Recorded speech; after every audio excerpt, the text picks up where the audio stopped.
እውነትን የሚፈልግ ሰው አግኝተን ወደ እውነት ሁለታችንም ለማመላከት ብለን የምንጥር አይነት አስተማሪዎች ታላላቅ አስተማሪዎቻቸው ቢሆኑ በጣም አሪፍ ነው። እንደዛ የሚሆንበት ጊዜ ቢኖር በጣም አሪፍ ነው። በተለይ እነዚህ አሁን የተናገርኳቸው አካሎች በጣም ሁላቸው የሚቀበሏቸዋል፣ ያከብሯቸዋል። እንደምንም ብለው እንደው እዚህ በቪዲዮ ባይመጡም ችግር የለውም። በስልክም ቢሆን እኛ በላይቭ ላይ ሆነ እነሱ በስልክ ሆኖ ካልተመቻቸውም ቲክቶክ የላቸውም በሚል ነገር እንኳን እንትን ቢሉ ችግር የለውም። ያንን ነገር እንደዛ ቢሆን በጣም አሪፍ ነው ብዬ አስባለሁ። ጥሩ ሀሳብ ነው። ዶክተር ዘበነ ግን በቅዱስ ሲኖዶስ ተቀባይነት የላቸውም። የራሳቸው እንትን ናቸው። ህዝቡ ይቀበላቸዋል፣ ነገር ግን የራሳቸው ቤተክርስቲያን ነው ያላቸው። ከቅዱስ ሲኖዶስ ጋር ከወጡ ቆይተዋል። ግን በጣም ጥሩ እውቀት አላቸው። አይ ቲንክ ዶክትሬት ዲግሪያቸውን የያዙት ከፕሮቴስታንት ዩኒቨርሲቲ ነው እና በጣም ጥሩ እንትን አላቸው፣ አስተያየት አላቸው ስለ ኦርቶዶክስ ተዋህዶ እና አንተም የሚመጥን ሰው ጋር ብትገናኝ መልካም ነው። ካለበለዛ እንትን ነው የሚሆነው። ልክ ሰሞኑን እንዳየነው ነው የሚሆነው። ለእኛም ደግሞ መንፈሳዊ ትምህርት ለማግኘት ነው እውነት ደግሞ የትኛው ጋር ነው ብሎ ለማየት ከታች ያለው የሚመለከተው እንደዚ አይነት ሰው ጋር ብታረግ ወይም እዚህ ሶሻል ሚዲያ ላይ እንዳየሁት ሀቅ ለመናገር እኔ ሀቀኛ ሰው ነኝ።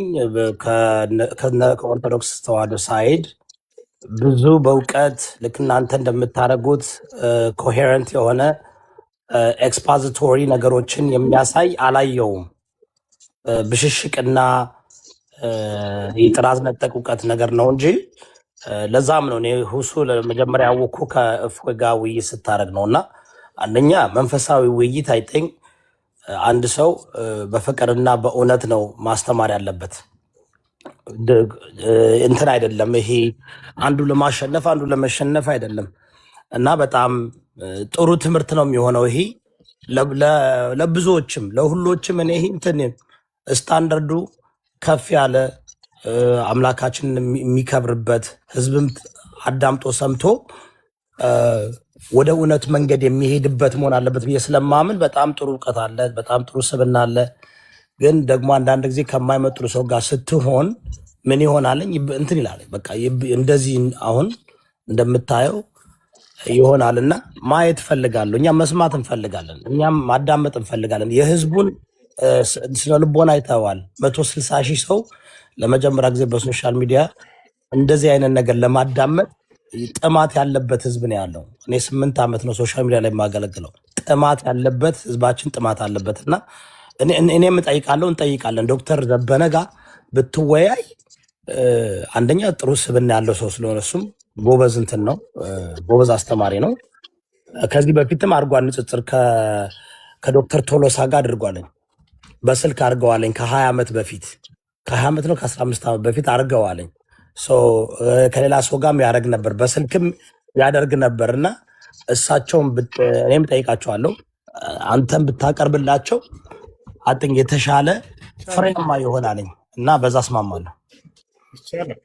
ይቻላል። በጣም አሪፍ ነገር ነው። እንዳሁም ሪከርድ የምታደርጉ ሰዎች ካላቸው ሪከርድ አድርጉ፣ ላቅርብላቸው። እንዲህ አይነት መምህሮቻቸውን ብናገኝ ከበስተጀርባቸው ብዙ ክርስቲያን ወገን የሚከተላቸውን ከእነርሱ ጋር ተቀራርበን እንዲህ በስነ ስርዓት ብናወራና ሌሎች የሚሰሟቸውን ሰዎች ብናገኛቸው በጣም አሪፍ ነው። መምህር ዘበነ እንዳው ችግር የለውም፣ ቲክቶክ ባይኖራቸው በስልክ መወያየት እንችላለን። አምላክ በነቢያት በኩል ለአዳም ዘሮች ወይንም ለሰው ዘር ሁሉ የደነገገው ትክክለኛው ሃይማኖት እስልምና ነው ወይንስ ክርስትና በሚለው መወያየት እንችላለን።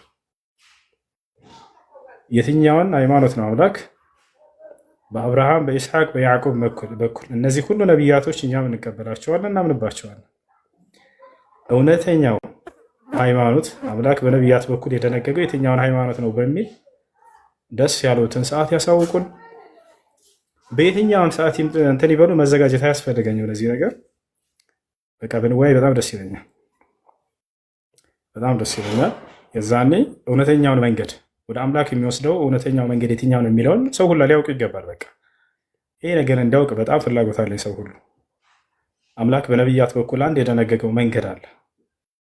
ያ መንገድ የትኛው ነው? እስልምና ነው ወይንስ ክርስትና ነው የሚለውን ነቢያቶች የትኛውን ነው የሰበኩት? እንደ መጽሐፍ ቅዱስም እንደ ራሳቸው ማስረዳት ልክ እንዲሆን እንደ ቁርአንም እኛ እናስረዳቸዋለን። ይሄ ነገር ከደረሳቸው በጣም በደስታ የትኛውም ጊዜ ቢሆን ችግር የለብኝም እወያያለን።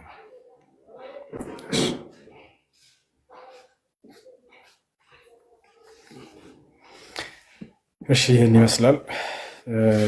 ንጉስ እየዳብ ስላገኘን ደስ ብሎናል። ስለመጣ ደስ ብሎናል። ኢንሻአላህ ብቅ ብለን እንዘይራለን። ሰላም እንላለን። ምንም ችግር የለም። አንዳንዴ ደግሞ መጠኛ ጋር እስኪ ብታስተምረንም መልካም ነው ብንማር። አሁን በባለፈው ኢምራን መጥቶ